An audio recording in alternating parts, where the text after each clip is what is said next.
మహాశివరాత్రి పర్వదినం సందర్భంగా రాజమండ్రిలో గోదావరి పుష్కర ఘాట్లను సిద్ధం చేస్తున్నారు. భక్తులు పెద్ద సంఖ్యలో గోదావరి నదిలో పుణ్యస్నానాలు ఆచరించే నేపథ్యంలో అందుకు తగిన విధంగా పుష్కర ఘాట్లలో ఏర్పాట్లు ముమ్మరం చేశారు అధికారులు. గోదావరి ఘాట్లలో శివరాత్రి ఏర్పాట్లపై మరింత సమాచారం మా ప్రతినిధి హరీష్ అందిస్తారు. మహాశివరాత్రి పర్వదినాన్ని పురస్కరించుకుని గోదావరిలో ఘాట్లన్నీ సన్నద్ధమవుతాయి పుణ్యస్నానాల కోసం. పెద్ద సంఖ్యలో భక్తులు ఈసారి పుణ్యస్నానాల కోసం వచ్చే అవకాశం ఉన్నందున అధికారులు హుటాహుటిన ఏర్పాట్లన్నీ చేస్తున్నారు.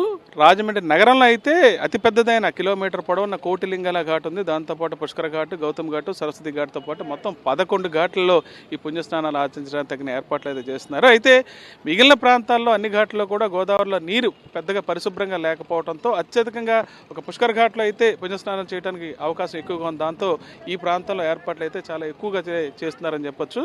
ముఖ్యంగా మహిళలు బట్టలు మార్చుకోవడానికి తాత్కాలిక రూమ్లు ఏర్పాటు చేశారు. అదేవిధంగా గోదావరిలో లోతైన ప్రాంతాలకు దిక్కుండా నెట్ ఏర్పాటు చేశారు. గజ ఈతగాళ్ళని అదేవిధంగా బోట్లు కూడా ఏర్పాటు చేసి సంరక్షణ చర్యలు అయితే ఏర్పాటు చేయడం జరిగింది. దాంతోపాటు ప్రధానంగా భక్తులకు చెప్పేది ఏంటంటే గోదావరిలో దిగి స్నానాలు చేసేవాళ్ళు సబ్బుతో కానీ షాంపుతో కానీ స్నానం చేయొద్దని చెప్తున్నారు. అదేవిధంగా పత్రి కానీ లేదా ఇతరత్ర ఈ పూజా ద్రవ్యాలు ఏవి కూడా గోదావరిలో కలపొద్దని స్పష్టం చేస్తున్నారు.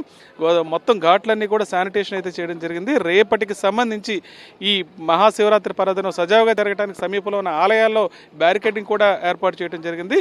అన్ని రకాలుగా భక్తులకు ఏ విధమైన ఇబ్బంది ఉండకుండా చర్యలు తీసుకునేందుకు అధికారులు అయితే అన్ని రకాలుగా ఏర్పాట్లు చేస్తున్నారు. మరో ప్రధానమైన విషయం ఏంటంటే ఈసారి ఫీడ్ రూమ్లు కూడా చిన్నపిల్లల కోసం పాలు పట్టించడానికి ఫీడ్ రూమ్లు కూడా ఏర్పాటు చేయడం జరిగింది.